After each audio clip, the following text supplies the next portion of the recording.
1,30,000 தமிழ் மக்களின் கையொப்பத்துடன் நீதியின் ஓலம் ஐநாவுக்கு செல்ல உள்ளதாக தாயக சேலனி அமைப்பின் வடக்கிற்கான இணைப்பாளர் ஜெயசித்ரா தெரிவித்துள்ளார்.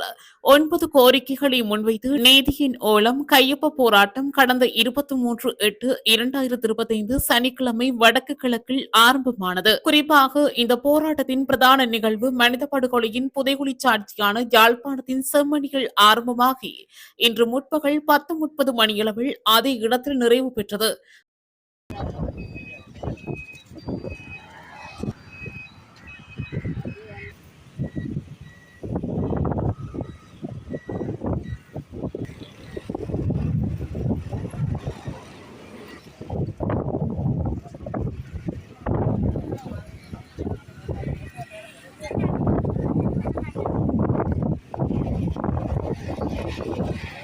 நீதியின் ஓலம் என்கின்ற போராட்டம் வடகிழக்கு ரீதியாக அனைத்து மாவட்டங்களிலும் நடைபெற்று வந்தது.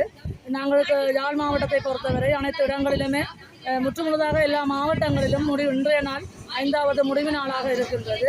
இந்த முடிவு நாளை நாங்கள் இதிலே இன்று இந்த முடிவு நாளை இந்த செம்மணி புதைகுழி இடத்திலே ஆரம்பித்த இடத்திலே நாங்கள் இன்று இந்த நிகழ்வு நாளை நிறைவு செய்கின்றோம்.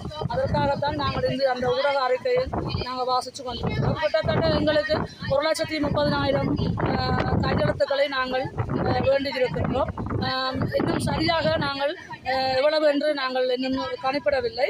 1,30,000 உறுதிப்படுத்தப்பட்டிருக்கின்றது முற்றுமுழுதாகவே.